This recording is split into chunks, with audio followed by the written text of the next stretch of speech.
السلام علیکم، اللہم صلی وسلم وبارک علی سیدنا محمد وعلی آل محمد۔ امید ہے آپ سب خیریت سے ہوں گے۔ کل کچھ ڈیولپمنٹس ہوئیں عثمان ڈار صاحب کی، تو بڑا افسوس ہوا ویسے جو گفتگو سنی۔ لگ تو یہ رہا ہے، اور کیونکہ کافی دنوں سے، کم و بیش 20-25 دنوں سے تو وہ اپنے گھر والوں سے رابطے میں نہیں تھے، تو یہ بڑا سوال ہے کہ عثمان صاحب کہاں تھے۔ اس کی کوئی ایکسپلینیشن اس انٹرویو میں نہیں تھی جس میں یہ بتایا جائے کہ وہ کہاں تھے، لیکن لگ ہی رہا ہے کہ ان کی گفتگو ڈیورس میں تھی یا وہ اپنی رضامندی سے گفتگو نہیں کر رہے تھے۔ بہرحال جو اس میں الیگیشنز لگی ہیں as a Tehreek Insaf spokes مین، میں ان کو بالکل یکسر رد کرتا ہوں۔ تحریک انصاف ایک پرامن جماعت ہے اور سیاسی جماعت ہے،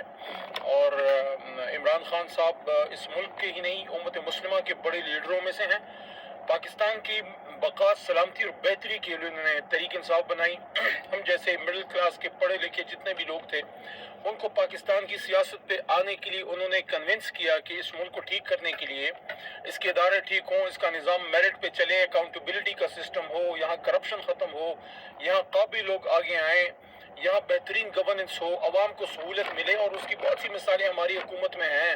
جس طرح صحت کارڈ ملا، لوگوں کو ایک سہولت ملی، جس طرح ہمارے دور میں پولیسنگ پہ ہم نے کام کیا خیبر پختونخوا میں، ایجوکیشن پہ ہم نے کام کیا خیبر پختونخوا میں، اور اس کو پھر ہم مرکز میں بھی لانے کی کوشش کی۔ بہت سی چیزیں ہم کر پائے، کچھ میں اس طرح کامیابی نہیں بھی ملی، لیکن وہ نیچرل ہے، جب آپ بڑی سطح پہ کام کرتے ہیں تو کچھ چیزیں ہو پاتی ہیں، کچھ نہیں ہو پاتی۔ لیکن کہنے کا مقصد یہ ہے کہ اوور آل تحریک انصاف کن لوگوں سے بنائی گئی؟ وہ محب وطن پاکستانی جو پاکستان کی حالت دیکھ کے کوڑا کرتے تھے، جو اس دکھ میں ہوتے تھے کہ میرے ملک کے ساتھ کیا ہو رہا ہے، تو وہ لوگ ان دو جماعتوں کی آپس کی یہ جو میوزیکل چیئر ہے میاں صاحب کی اور بینظیر صاحبہ کی، یا پھر بعد میں زرداری صاحب آ گئے ان کی جگہ، تو اس سے تنگ تھے کہ یار یہ کیا ہے، یعنی کہ ہم مڈل کلاس کے لوگ ہیں، ہم سول سروس میں جا رہے ہیں، ہمارے بچے ملٹری میں جا رہے ہیں، سرو کر رہے ہیں، شہید ہو رہے ہیں، کچھ جو ہے ایئر فورس میں جا رہے ہیں، کچھ نیوی میں جا رہے ہیں، کوئی ڈاکٹر بن رہا ہے، کوئی انجینئر بن رہا ہے، کوئی جناب آرٹسٹ بن رہا ہے، کوئی بزنس میں جا رہا ہے، مطلب دنیا جہان کا ہر کام ہم لوگ کر سکتے ہیں۔ Middle class Pakistani, lower middle class Pakistani, پڑھے لکھے لوگ، جو پڑھے لکھے نہیں بھی ہیں، وہ ملک کی معیشت چلانے کے لیے بار مزدوری کرتے ہیں، لیکن ایک کام سب کر سکتے ہیں، ہم جہاز اڑا سکتے ہیں، ہم F-16 اڑا سکتے ہیں، ہم ملک کے لیے بارڈر پہ جا کے گولی کھا بھی سکتے ہیں، گولی مار بھی سکتے ہیں پاکستان کے لیے، ہر طرح کی قربانی دے سکتے ہیں، امریکہ میں جا کے ان کے ناسا میں کام کر سکتے ہیں، قابل لوگ ہیں، UK میں جا کے ان کے NHS میں کام کر سکتے ہیں جو ڈاکٹرز ہیں۔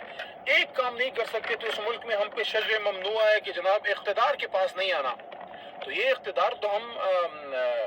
جو ہے اقتدار اعلیٰ تو اللہ کی ہے، اور یہ اقتدار تو عوام کے لیے قائد اعظم محمد علی جناح آج سے 75 سال پہلے، 76 سال پہلے انگریز سے لا چکے تھے۔ پھر کس کو یہ حق ہے کہ وہ یہاں دروازے بنائے کہ اس نے کرنا ہے اور اس نے نہیں کرنا؟ تو یہ جو مڈل کلاس ہے، یہ جو ڈس انفرینچائز تھی، یہ جو پڑھے لکھے لوگ جو سائڈ پہ پھینک دیے گئے تھے، جن کا کام صرف ووٹ ڈالنا تھا، بلکہ اکثر تو ووٹ ڈالنے بھی نہیں جاتے تھے، کیونکہ جو جماعتیں، جو لوگ کھڑے ہوتے تھے ان سے وہ مینٹلی اپنے آپ کو کنیکٹ نہیں کر سکتے تھے۔ یار ایک آدمی ہے، محنتی ہے، ایک ڈاکٹر ہے، وہ محنت کرتا ہے، ایک انجینئر ہے، محنت کرتا ہے، ایک ایماندار سرکاری افسر ہے، وہ کیوں جا کے کسی کرپٹ آدمی کو جناب جا کے ووٹ ڈالے؟ تو ان لوگوں کو ایک تھرڈ آپشن دیا عمران خان صاحب نے، ان کو پڑھے لکھے نوجوان اور اچھی لیڈرشپ دی۔ اور میں یہ نہیں کہتا کہ سارے کے سارے فرشتے تھے، غلطیاں ہم میں بھی تھی، ہم میں بھی غلط لوگ ہوں گے اور تھے، اس میں کیا شک ہے، لیکن اوور آل کلچر کیا بنایا؟ پاکستان زندہ باد کلچر۔ ہمارا جلسہ ہو رہا ہے، قائد کا نام ہے، علامہ کا پیغام ہے، اٹھو میرے دنیا کے غریبوں کو جگا دو، کاغے عمرہ کے در و دیوار ہلا دو۔ اس طرح کی تو ہماری جو ہے میسیجنگ ہوتی ہے، جلسوں میں ہوتی تھی۔ ایک سما ہوتا تھا، مجھے آج بھی یاد ہے 2012 میں ایک جلسہ ہم نے لیاقت باغ میں کیا تھا، پرانے ساتھیوں کو یاد آ رہا ہوگا۔ اس میں جب میں آیا، ظاہر اس زمانے میں اب بھی ورکر ہے، لیکن اس زمانے میں چونکہ MNA وغیرہ نہیں تھے تو اسٹیج پہ تو جگہ نہیں ملتی تھی، تو میں نیچے کراؤڈ میں تھا۔ میں نے دیکھا دور سے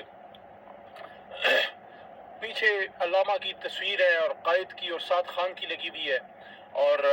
علامہ کا کلام جو ہے وہ اٹھو میرے دنیا کے غریبوں کو جگا دو یہ چل رہا ہے، یا ایک اور ترانہ چل رہا تھا کہ میرے ہاتھ میں انصاف کا علم. یہ اس طرح کا ماحول، جذبہ نوجوانوں میں پاکستان سے محبت کا. اور میں نے دیکھا میچوں کے نیچے تھا اور سب مجھے نظر آ رہا تھا، تو اس میں جناب فیملیز آ رہی ہیں، پرانے ریٹائرڈ سول بیوروکریٹس جو کوئی 70 سال کے وہ آ رہے ہیں، خواتین، بچیاں بھی اور بزرگ خواتین بھی، اور ساتھ ہی ساتھ جب وہاں پڑھے لکھے ایجوکیٹڈ کلاس کے لوگ تھے، وہ لوگ جو کبھی جلسوں میں نہیں گئے جو کبھی جلسوں میں نہیں جائے وہ بھی دیکھے، اور ساتھ میں مزدور طبقہ، ریڑھی بان بھی دیکھے، مزدور طبقہ اور پولیٹیکل ورکرز بھی پورے پاکستان سے بھی آئے تھے. لیکن پنڈی ویسے بھی پولیٹیکل لوگوں کا گڑھ ہے، ہمیشہ سے پنڈی بڑا پولیٹیکلی ایکٹیو شہر رہا ہے. یہ جذبہ ہوتا تھا. اب اس اسپرٹ کے ساتھ عمران خان اس قوم کو، اس نوجوان کو، اس یوتھ کو لے کے گئے کہ ہم نے پاکستان بنانا ہے، اور پاکستان کو ہم نے وہ ملک بنانا ہے جو جناح کا ویژن تھا. اب اس بیچ 9 مئی بھی ہو گیا. اچھا 9 مئی میں کچھ غلط بھی ہوا، کچھ لوگ پروٹیسٹ پہ گئے، ان میں سے کچھ پبلک پلیسز پہ رہ گئے، اور کچھ وہاں ڈیفنس انسٹالیشنز پہ جو کچھ ایک جگہ تھی کینٹسمنٹس میں گئے، وہ غلط تھا.